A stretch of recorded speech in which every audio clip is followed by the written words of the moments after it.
Welcome to week 6 of organizational behavior. This is your online instructor, Diana Block. And in week 6, we are going to talk about concepts related to leadership.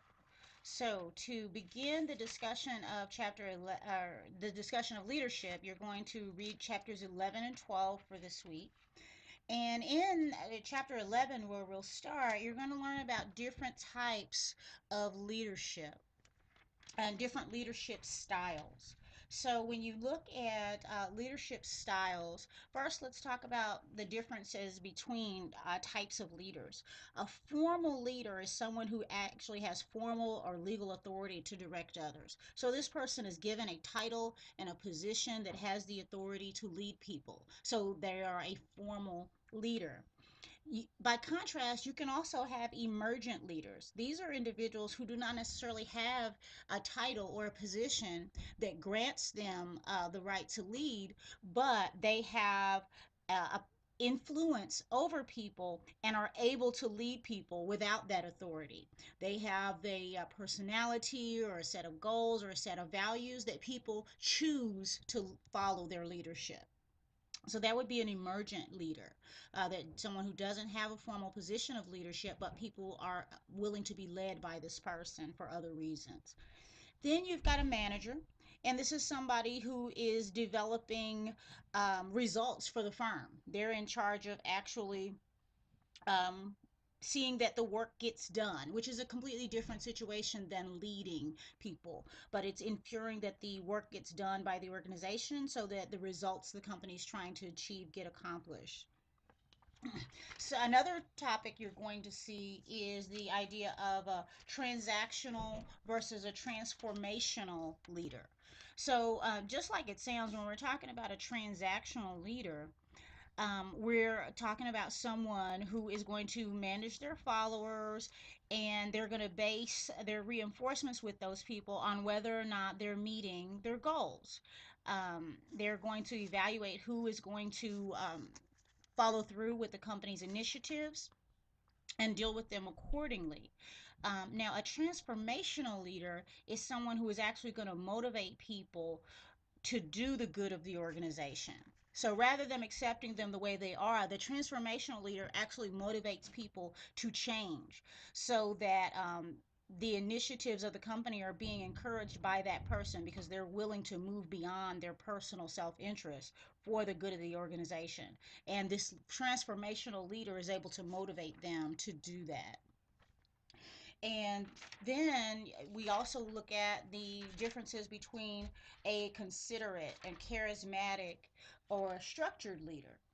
And we're going to see that information as well in chapter 11. So when we're talking about a considerate leader, we're talking about a leader who shows a high level of concern and respect for their followers. They're actually looking out for their followers' welfare. They often express appreciation and a support for them.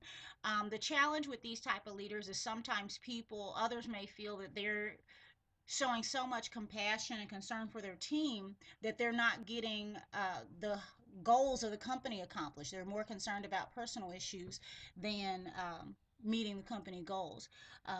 And that happens sometimes. But a considerate leader is one of those leaders who shows a lot of concern and respect for their followers and is really concerned about their followers' welfare.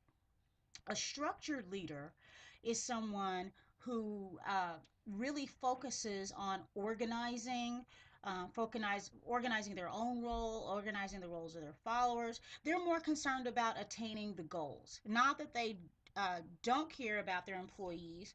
Surely they do most often, but their main concern within the firm is to reach the company's goals. And so they will establish clear patterns and channels of communications in order to uh, lead this group into the company goals. So that would be a structured leader. And then you've got what the text calls a charismatic leader.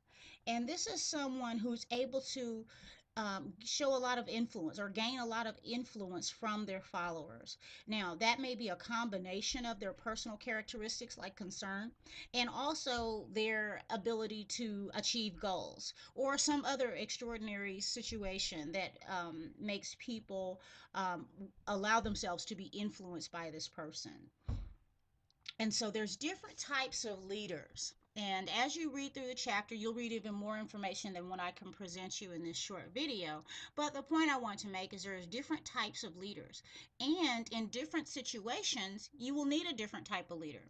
Um, some groups need a transformational leader. Some teams are high performing and they only need a transactional leader. They don't need extra motivation because they've got it already.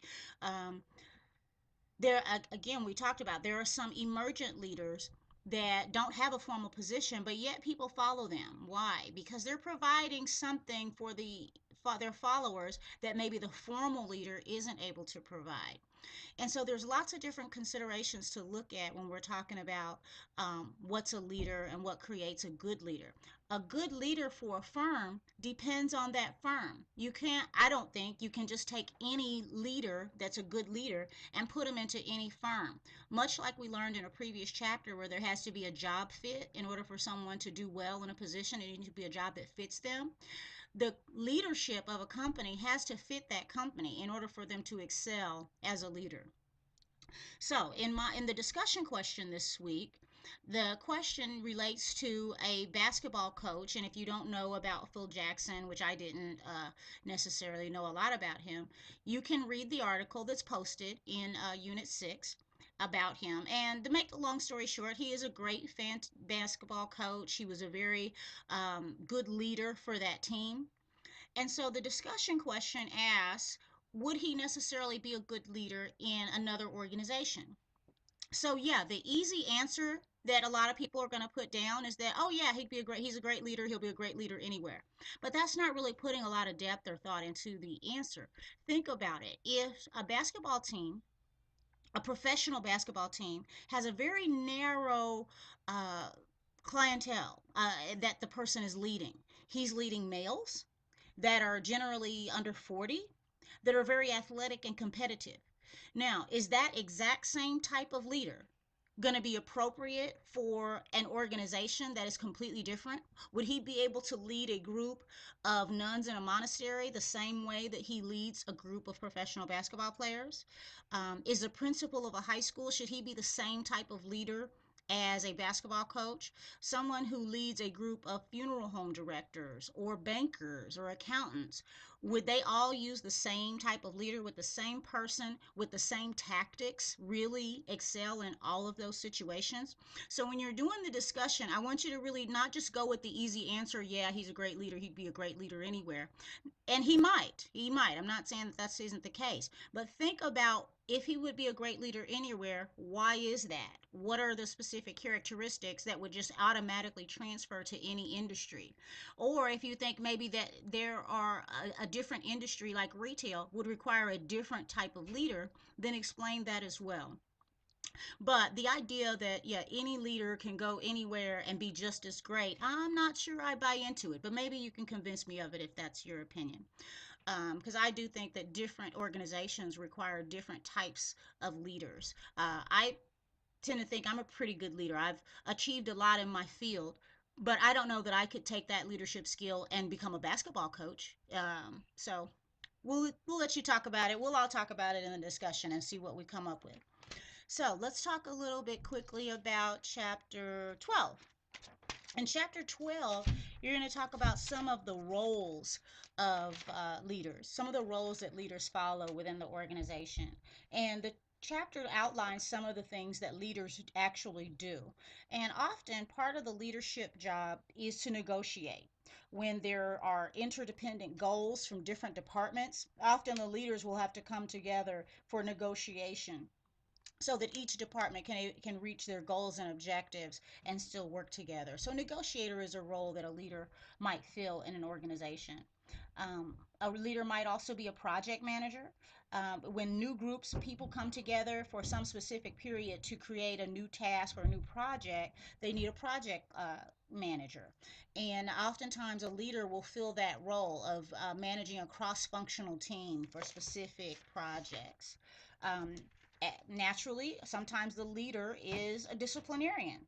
You know, sometimes we have employee deviance, and a leader is the person who has to prevent negative behaviors, bullying, and things like that that might happen in the workplace. Often, leaders also have to deal with difficult people, which is part of being a disciplinarian at times. The manager might also be the talent scout. The managers might look for people who fit into the organization and will bring benefit to the organization. It could be part of their job to do that as a leader. Leaders often are considered mentors. Um, when you mentor, that you have some senior level leader or manager who's giving you support and direction and feedback to someone who would be considered their protege. So often leaders do that. And I wanted to go over these leadership roles because in the homework assignment for chapter 12, you are going to read an article about the previous leader at the Levi company. His name escapes me at the moment, but okay, yeah, the name escapes me, but you'll read the article about a leader at Levi. And one of the questions is going to be asking you what are some of the roles that he filled um, at that organization. Or is it Disney? I think I messed that up. Let me just look at it really quick. It is um, Levi. Yeah, it is. It's Levi Strauss. And so it's going to ask you about what are the roles that this individual filled at Levi, and what are some of the roles he was well suited for, and what are some of the roles he was ill suited for. So when we're talking about roles, consider what's in the article and how it relates to some of the leadership roles that are listed in chapter 12. And so that's going to be our time for this week. We will talk more in the discussion area, and I'm hoping it'll be a great discussion. And if you have any questions, certainly see me in the, you can send me an email or chat with me over the Blackboard IM. And I hope you have a great week.